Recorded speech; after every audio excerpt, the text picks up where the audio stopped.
The Connecticut Republican Party is licking its wounds from election night. They thought they'd win the race for governor in at least one chamber in the General Assembly. Instead, they lost all three. And with us here today, former candidate for governor Time Herbst. He's also the former first selectman of Trumbull. And one of the bright spots on election night, newly elected state representative-elect Gale Mastrofranceso. We thank you both for being on the program this Sunday morning. And Mr. Herbst, I'll begin with you. You thought the Republicans would do better than they did. Absolutely. Looking back on it, what went wrong? We did not have a ground game. We got absolutely destroyed by the Democrats with respect to a field program.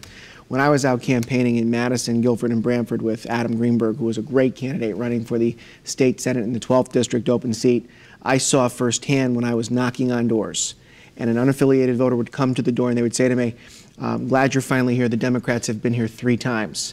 They sent me a personal handwritten note in the mail. They called my cell phone. We got absolutely destroyed with respect to the field program.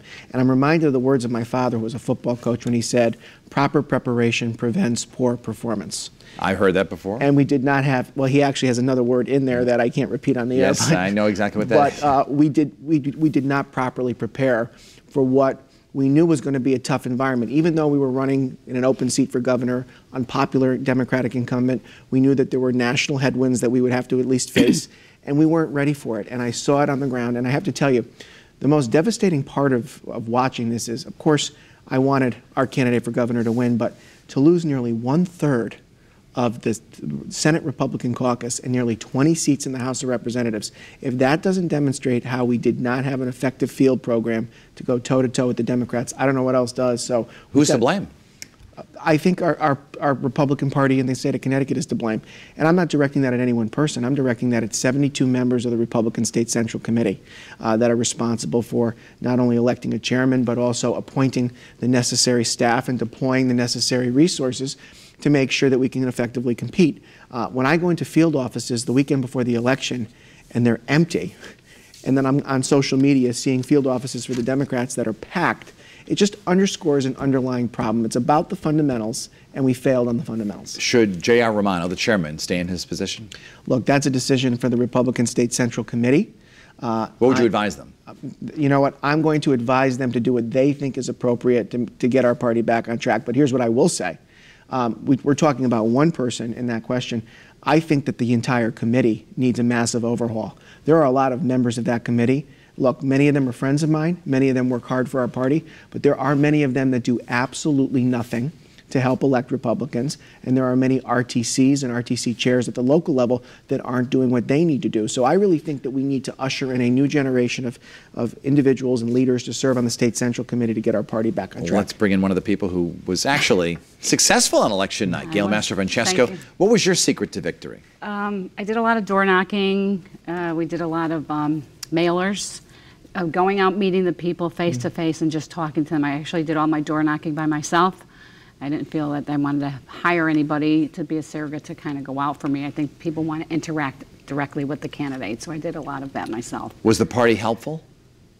At the state level? Yes. They were helpful in a way with giving me information and things like that. I think maybe they focus more on seats that they feel are a little bit, are not as safe. In my particular district, we are divided really between Democrat, Republican, and unaffiliated. They're pretty much even. So it's not like we have a overall majority Republican in our town. It's pretty much evenly split between the 3. So it's just really getting the message out. We did a really good job of getting the message out in our town. Did you find out when you went door to door that Democrats had been there first?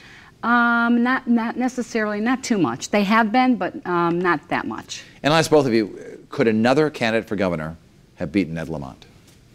I mean, you were one of them before.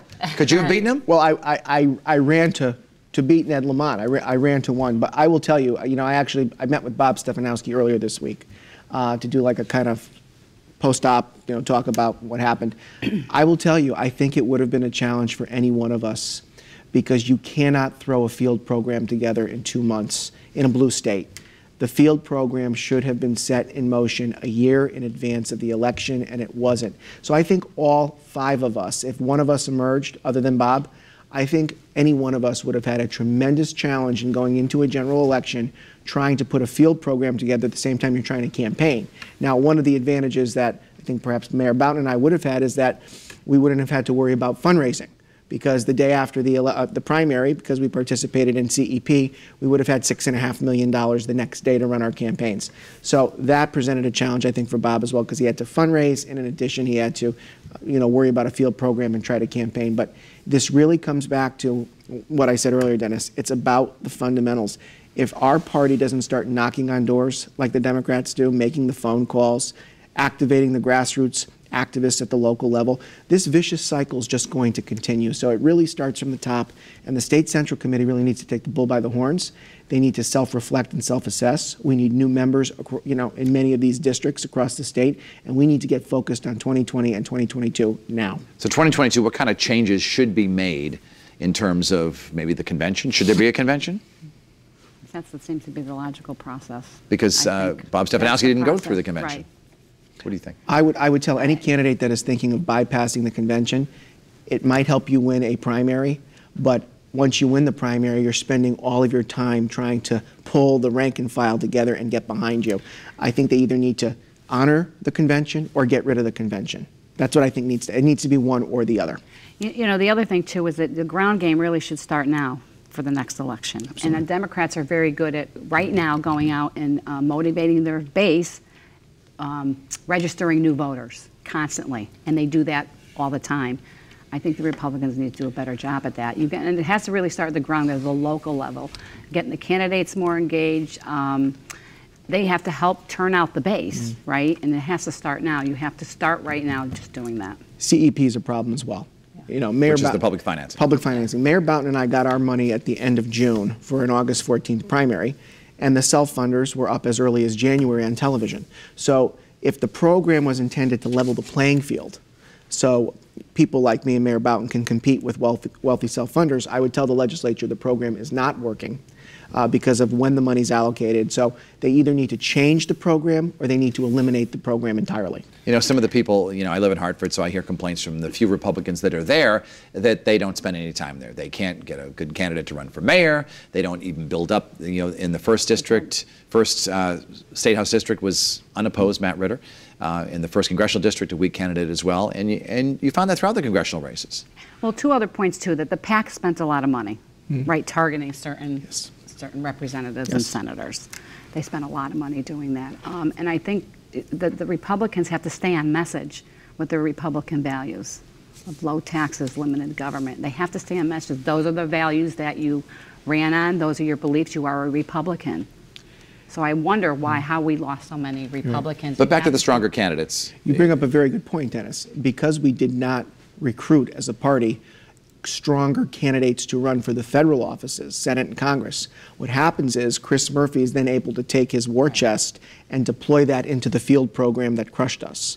And the congressional candidates that had no opposition were able to deploy their resources into the field program to crush us. So recruiting strong candidates to run for the federal offices is important, not only because I think a lot of these seats, 2nd and 5th district, could be really well contested with the right candidates. It also helps us with respect to field program. Our very last question, yes or no, are you going to run in 2022 for something?